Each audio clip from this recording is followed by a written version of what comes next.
Hey, welcome to Represent. I am Crunk Chocolate, part of Shades of Blue content season, bringing you an episode every other day throughout the summer, where other podcasts go on holiday or vacation. Shades of Blue over here, we're cranking our feet up to 10. Represent is where we can relax a little. Off season means no need for tribalism. Let's call it a temporary truce. So, with Represent, I'm able to bring on most dope people on to talk about how they fell in love with football and the clubs they support. If you're watching on YouTube, please like the video, hit that thumbs up, leave a comment after the episode with your thoughts. For those who prefer the audio only experience, rate and review us on your podcast app. Spotify, Apple Podcasts, Good Pods, all those digital streaming platforms. I have a wonderful guest for you, Shady Gang. First time guest. So be nice to him, Shady Gang. Be nice to him, all right? Actually, a recommendation. So this is what I'm excited because honestly, all the recommendations we have gotten have been ace. They've been mint. They've been mega. So let's continue this. So put a warm hand for Santiago Bauza. I butchered it. We've worked on it before, but he understands that I care and I'm trying. So that's You all can that. nail it. You can nail it. Yeah. How's it going, Santiago? Well, first of all, thank you very, very much for having me Of course. in this podcast. It's great. Yeah, I'm doing all right. I'm gonna make a little clarification, which is that at least here in Argentina, it's not the off season. We're like deep into the Yes. season right now. But Yes. yeah, I mean it's an interesting time, I think, for my club at least. Yes, and we will get into who your club is shortly. But first, let's learn a little bit about you and the things that you do.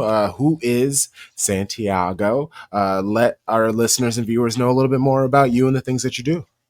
Right. So first of all, I think I consider myself a journalist. I guess I've done some very very different kinds of work in that area. I've written both in Spanish and in English, mainly in the last couple of years for one of the, I would say, main kind of new leading newspapers in Argentina called La Nación. I've also written for the Breaking the Lines blog, more Shout out to them. tactical analysis and that kind of Yep. stuff. I've also spoken in podcasts as well. I'm a regular uh, co-host of Hand of Pod, which speaks about most things going on in Argentine football every week. Mhm. Um, I've also worked for Copa90 for a while now. Every time they've come here to Argentina to cover things happening here, you know, things about the national team and the Copa Libertadores stuff. I've been working with them mostly. So yeah, I mean, I've been in a lot of stuff right now, and I keep planning to do stuff like this, which is what I love.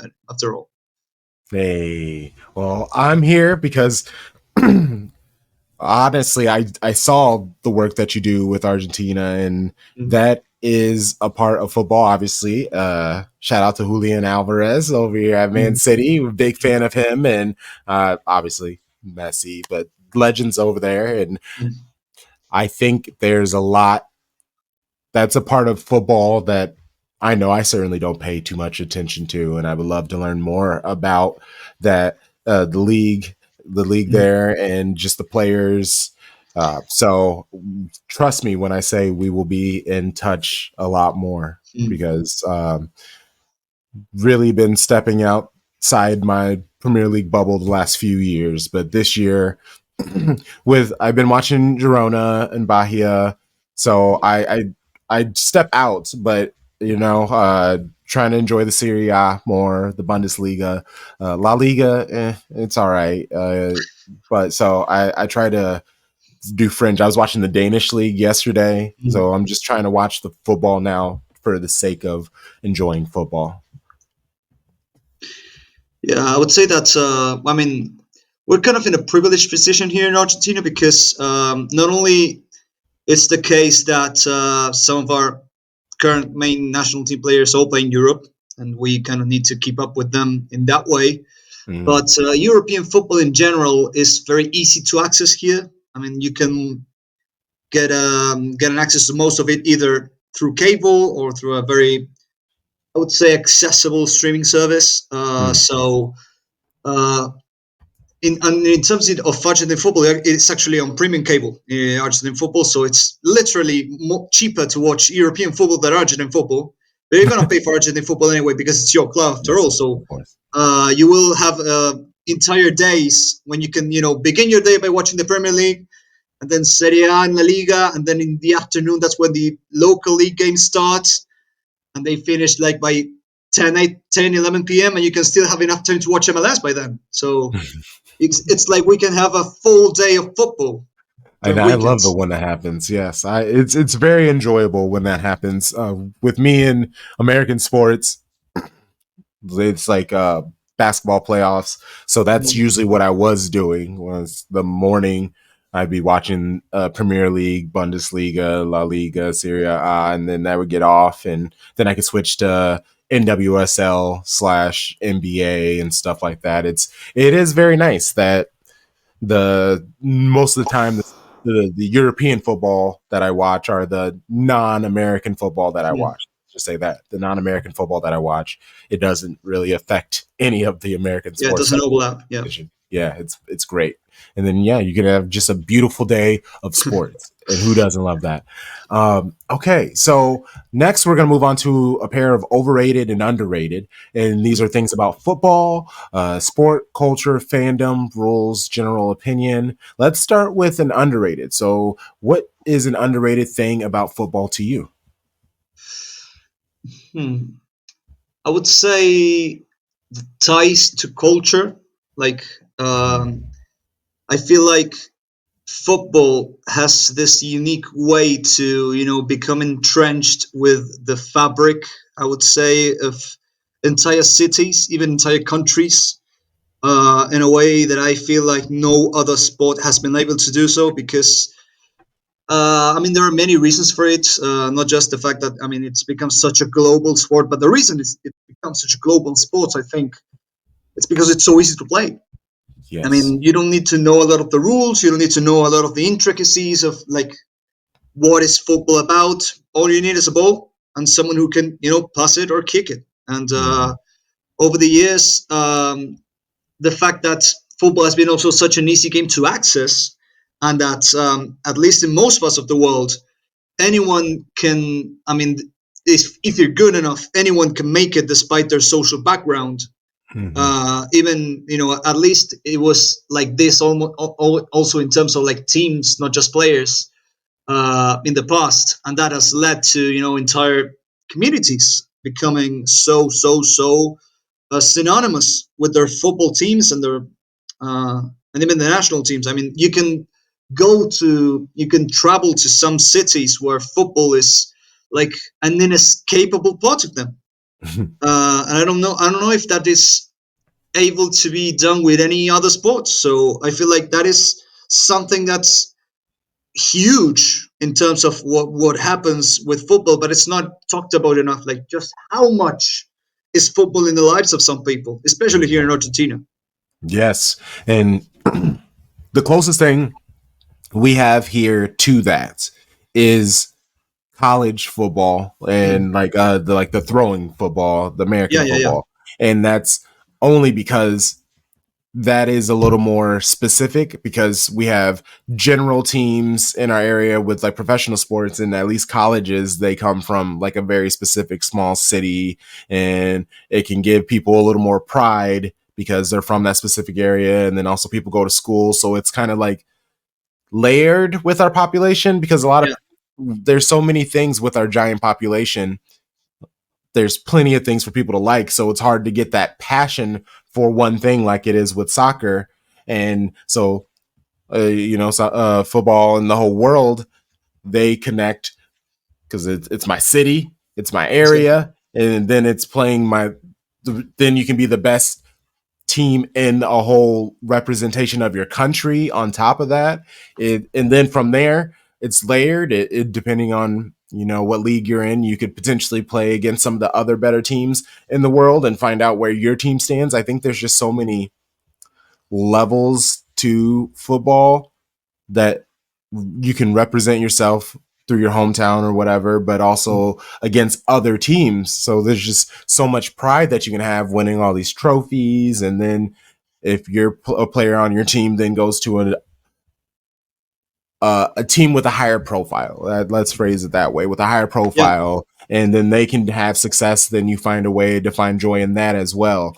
And Hmm. I just, obviously that's not with every player, but I know in most sports in America, once a player leaves a team I like, they're basically dead to me. But when it comes to like the world of football, like Calvin Phillips, he's I want success for him. Cole Palmer, I'm low key rooting for him. I don't want him to help Chelsea out too much, but when players leave us, I want success for them, and that's because the game is so vast.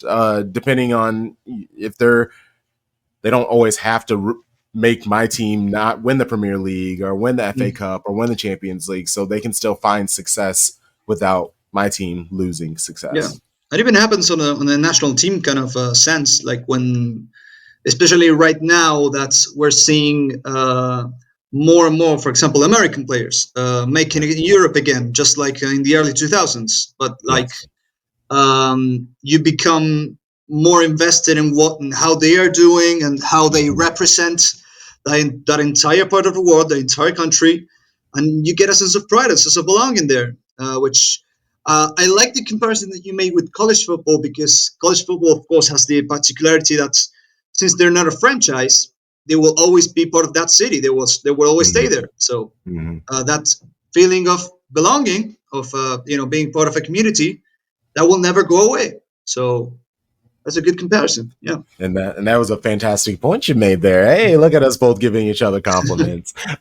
Okay, so do you feel is overrated about football? Ah, that's a good question. Overrated. You know what I think is overrated? Yeah.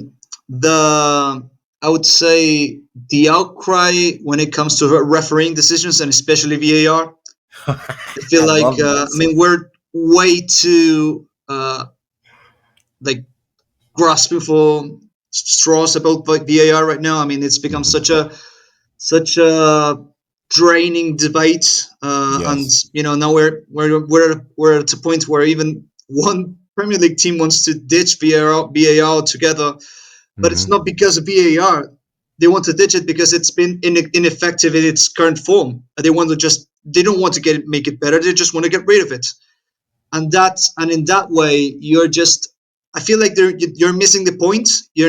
Um, you're not considering the fact that I mean, refereeing mistakes will keep happening because there's still like humans involved in Yes. it, and it's Yes. after all, it's the same referees who make mistakes on the pitch who now also making mistakes at the VAR cabin. So it's, I mean, we should have kind of expected this to happen. The thing is that you can't really blame VAR for those mistakes because think about all the instances in which you see that something was clearly, very very clearly, for example, a very clear offside goal or a very clear penalty that the referee just refused to call because he could just rely on the fact that the VAR would make the decision for them. Yes. Take that away, and those goals would have stood by the what the referee on the pitch would have called. So what I'm trying to say here is that, of course, VAR mistakes will be much more higher in profile, but Mm. there's so little of them right now, simply because you have a second opinion on someone, taking a look at it and making a decision about it. I mean, it exposes a little bit more when someone makes a mistake in that sense, and I kind of understand the argument about the taking the excitement away when it comes, with when someone celebrates a goal and then it's ruled out. But that already happened with late offside calls. Hmm. I don't see what's any different from that, and at least from my point of view.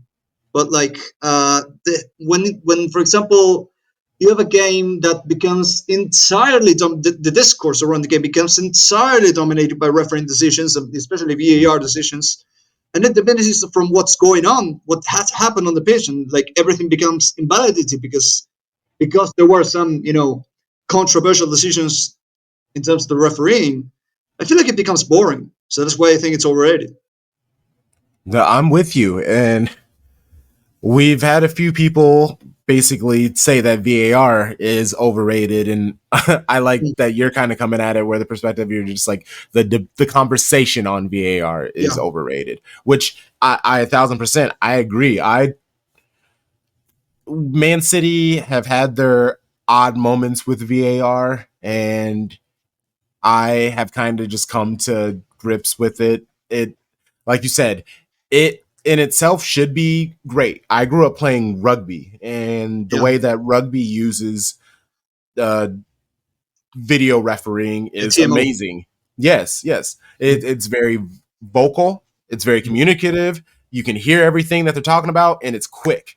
They're just like, hey, this is exactly what I saw. All I need you to do is confirm to me that yeah, this is what I saw. And they're like, actually, nope, this is what happened. So this is my recommendation for you, what you should do. And they go, okay, thank you. yeah, Boom. And it's not like watching it 5 or 6 times. And the Premier League for Liverpool mistake earlier in the season, they released the yeah. audio The audio. of the referee. Yeah, and that didn't help because they were like yelling at each other, and it kind of seemed very like fevered. And Yeah, so it's like if these are supposed to be the people in control, and they seem kind of like in the moment, can you trust it? yeah. I feel like you should train people to work specifically in VAR instead of Yes. training referees who have had an entire career of working on the pitch to make the transition to VAR, or just do it in like interchangeably. That's I don't feel that's really helping things, because uh, you're kind of putting the pressure on referees to make a quick decision no matter what, and Mm-hmm. then you can lose the eye. I mean, stop. You lose your focus a little bit in a way. You start to focus on make things go quickly instead of making the right call. I feel like there's like the opposite is happening here in Argentina, in the sense that sometimes they take so long to look at. It feels like sometimes they are looking for a reason to call something instead of looking at what has happened and decide about that, what they see. I feel like Mm-hmm. that's the caveat when you compare assist video refereeing in football to rugby, in the sense that football has a lot more situations that require like the interpretation of the referee. Some things that are more subjective in Mm-hmm. terms of what's a penalty, what's a red card, what's offside, even despite the fact that we do have a little bit more advanced ways to know whether someone is offside, but we do it's not become like popular yet in terms of like Yes. semi-automatic offsides. But Yeah. yeah, it's we're still trying to figure out what's the best way to make it work. But the discourse at this point has become so boring and so monotonous and so like yeah, surface level, that's it's become boring. Yeah. Yeah, I'm with you. Um, okay. What made you fall in love with football? I mean, you said you basically said it's tough to not fall in love in football where you are. So, yeah, how what made you fall in love with football? Almost by inertia, really. I mean, I live in one of the countries that's the most enamored with football in the Yes. world, so Yeah. it just it becomes like second nature to you. I mean, I've never known a life without football. It's Do you have just comes with you. do you have any friends in Argentina who aren't fans of football? Yeah, but they're like almost always a minority. They're Yes. almost always a minority. Okay. They're mostly women, of course, which I mean it does happen because I mean it's becoming only in the last few years that you've seen more and more women playing football here, which was Hmm. not the case for decades. Since I mean, Yes. like most societies, it took Yes. people quite long to realize that women might like football. Right. but now we've seen that even that kind of cultural thing being getting reduced, and now you got more and more women who actually go to matches and become interested and play football and enjoy football. So I mean, even if I do know people who are not interested in it, they're becoming less and less. So Nice. yeah. Nice. Yes. Um, who's okay, so what is the club that you support? I mean, we Yeah. talk so much about the Argentina national team, but who is the club team that you support? Right. So I support Independiente, who Yeah, are nice. yeah, they are like the best of the rest. Let's call it like that. Like outside of the behemoths that are Boca and River, Yeah. Independiente is like immediately the third best club in Argentina, and the best in a couple specific instances, which we'll discuss later. Yeah. I love it. Well, who oh yeah, what is your origin story for how you chose Mm. Independiente? Yeah. So here's the thing: you mostly don't choose who you support here in Argentina. Okay. It's something like a family matter. If in most cases you just support the club your family supports. And one day when I was like really, really, really young, I asked my dad what club we supported. We were supposed to support. He said Independiente, and that was it. It just like first club I knew, first club I fell in love with. Some people don't do it that way. Some people just become infatuated with a certain club and the way they play or the way their identity. But I felt like the more I knew about Independiente as I grew older, the more I kind of confirmed that even if I sometimes wish I didn't, and sometimes I felt absolutely drained from this club, I would never change it for anything in my life. I love it. I love it. Yeah, I see the league has just begun, Yeah, and yeah, a little rough start, yeah. but two draws and a loss, it's better than three losses. You could be Central Cordoba or something like that. Yeah, that's the thing with Independiente. Independiente are like they're really big. Like they've one of their teams, I think, like one of the 70s and the 80s, are considered Hmm. to be some of the best club sides to ever emerge in world football. I'd say not just South America, but world football. They have won this like huge, huge legend of Argentine football, who is Ricardo Boccini, who Hmm. was Maradona's childhood idol, in fact. Mm, So that's something to be to be proud about. And also during right. that time, Independiente also became the team, and they still are the team with the most Copa Libertadores titles, with 7. That's one more than Boca. But this is the thing: Independiente won their 7th and last Copa Libertadores title so far in 1984. So almost throughout my life, I would say, I didn't get to see that in legendary Independiente side that people older than me have always talked about. Yeah. What I've seen instead is the worst moments of Independente's history. In fact, I've seen my team Sorry. get relegated for the first time and only time ever in 2013. Oh wow. And the last time Independiente won a league title was in 2002 when I was 3, and of course I didn't remember it. So, and despite a couple false dawns, they've won, for example, the Copa Sudamericana in 2017, which is the equivalent of the Europa League, Okay. with a really great team, a really vibrant team. But that happened to be a false dawn. They couldn't build on top of that, Mm, and Independiente became like really close to getting relegated again last year. So these are still really turbulent times for Independiente. They are in a really difficult economic situation as well. mm. They've just sacked their manager, who was incidentally Manchester City legend Carlos Tevez. Yes. I forgot So about that. yeah, Independiente fans are not exactly hyped about this season right now. It just be, I've just gone to a point of like being, I don't know, man, just a little tired and a little like losing hope in a way. Oh no! Oh But my but god! yeah, I mean, it is what it is.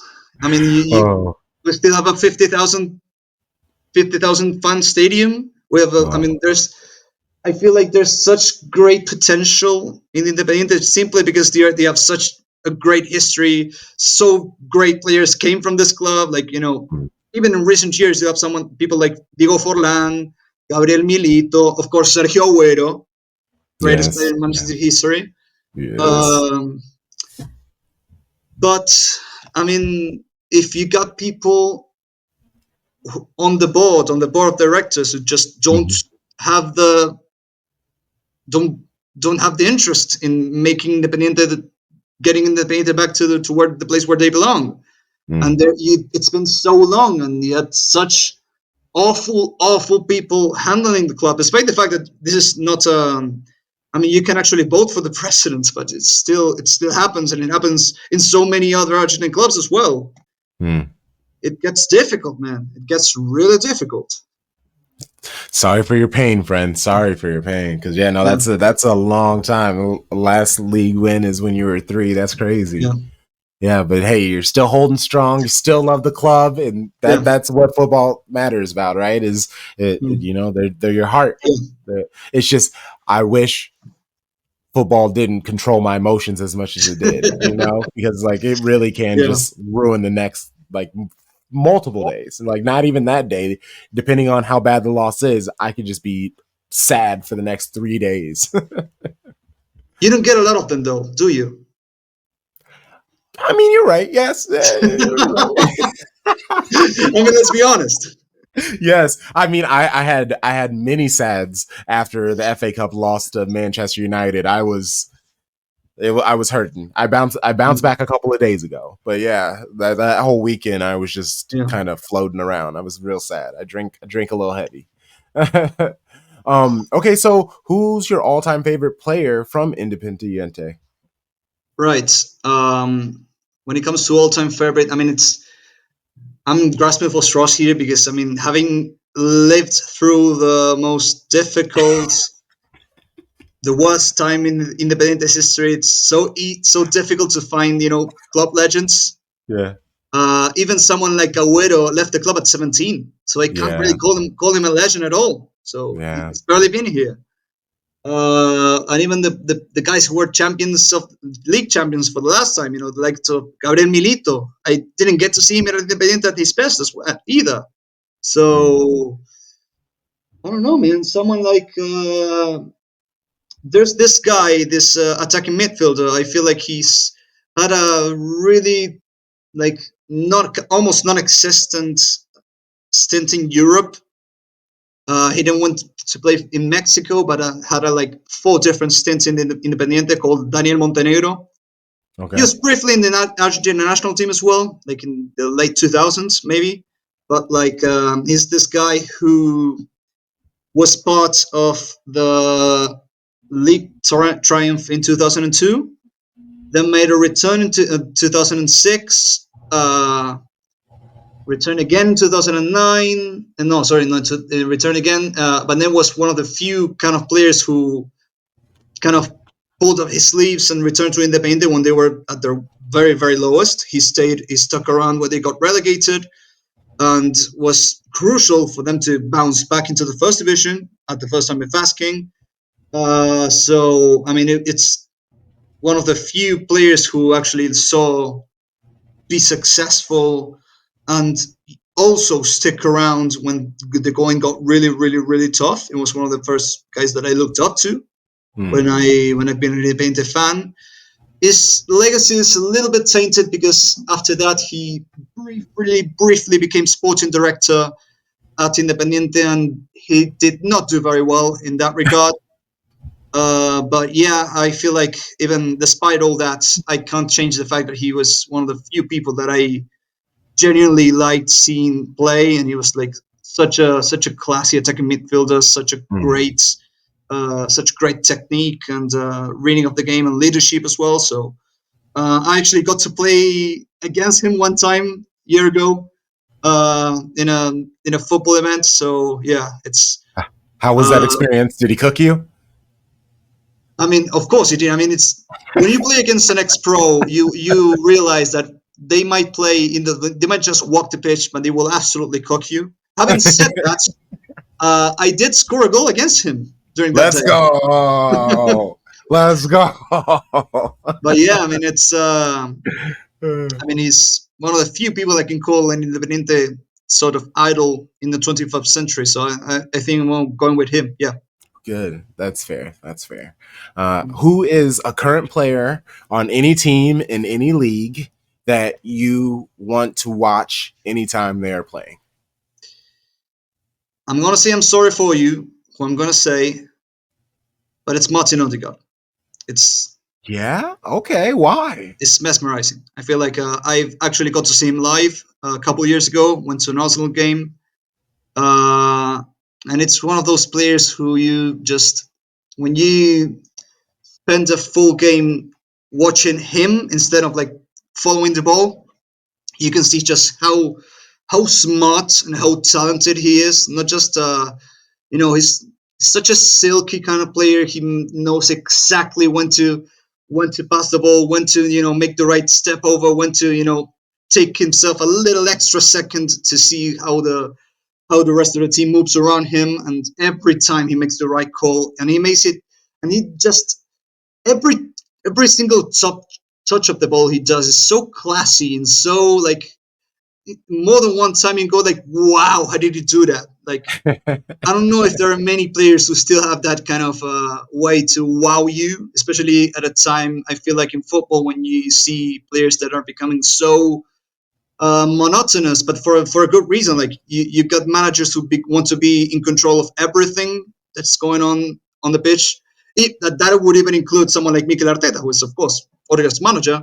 But I feel like Odegaard is like one of those few kind of maverick kind of talents that's still is given some sort of freedom or some sort of self-expression that makes you go like, I wish I could do that kind of stuff. I wish I could. That's fair. That is fair. He is an incredibly talented Yeah. player. I give him very much respect when I watch them. Mm. He is one of the people who does stick out. And you are right. It's because it's like small stuff because he'll just be dribbling, he'll take a step back, and like you said, he'll do like a step over to kind of get an extra bit of space so he can unleash a pass that sets Saka off or sets up a Mm. goal or things like that. Yes, you're spot on. Unfortunately, don't like giving Arsenal too much credit. um, do you have a match day routine or a football superstition? Superstition. Well, I mean, I used to. I mean, some. I feel like I mean we're a country that believes a lot on that kind of stuff. On what we call cabalas. That when something you did before worked, or like you have to like do exactly what you did right before. Like if you were sitting on Yes. one kind of sofa in Yeah. one specific posture, you have to repeat that same posture because that will work since it worked before. So we're a country that does a lot of that stuff. And I don't know if I have. I mean, I can't think like of a specific kind of example, but I remember, for example, that during the World Cup, um, it just so happened that I never watched a single game with my family like I did in all the other World Cups before it.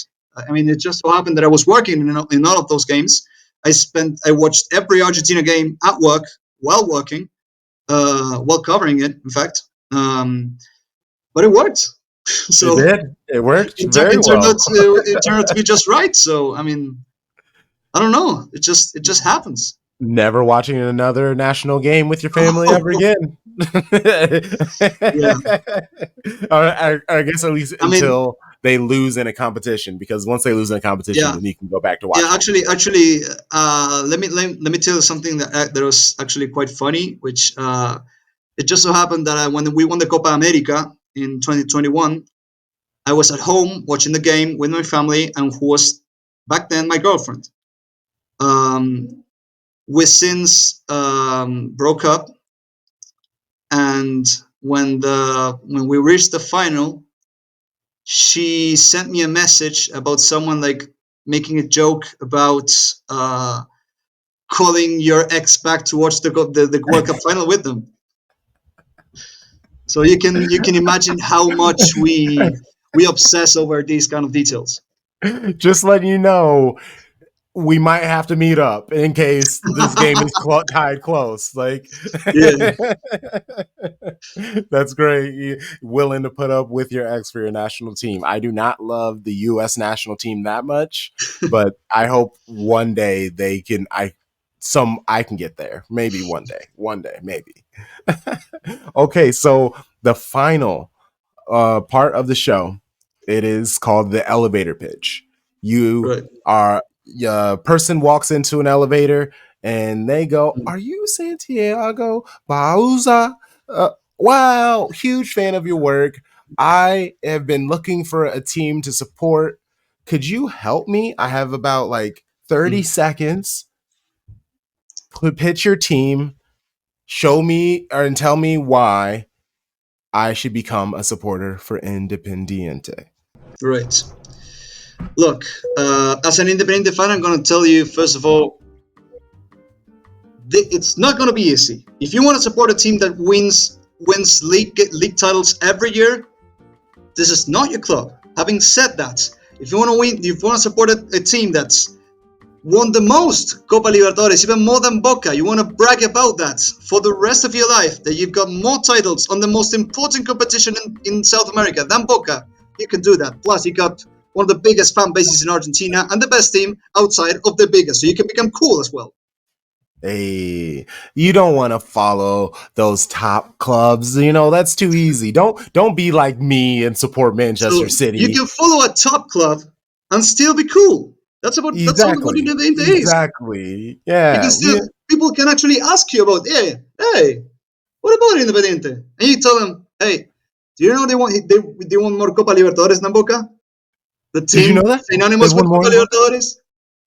Man, I'm trying to think. I feel like I have a friend who's a Boca supporter, but when they next time I talk to him, I'm definitely going to mention that. I'm like, hey, I found this weird thing out about Independiente that they've won more Copa Libertadores. Uh, and then let's see the melt. Cool. But the thing is, I mean, I know what they're gonna say. What are they gonna say? That I've seen none of them. That's what everyone says. Oh, that's hey. I get. I hope one day you can see joy with your Yeah, club, because that's the dream for every person who supports their club. yeah, absolutely. Yeah. Well, Shady Gang, one more time, please give it up for Santiago. Let's go. Well, please plug yourself. Let listeners and viewers know where they can find you and the things that you do on social media. Right. You can follow me on Twitter. I'm still calling it Twitter.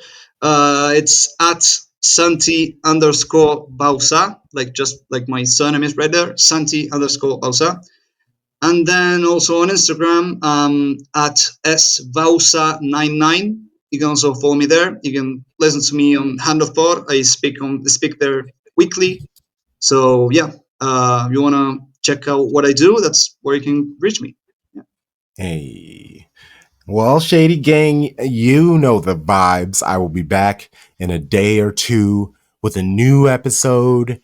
And until then, you know the vibes. Shady Gang, Shady Gang, Shady Gang.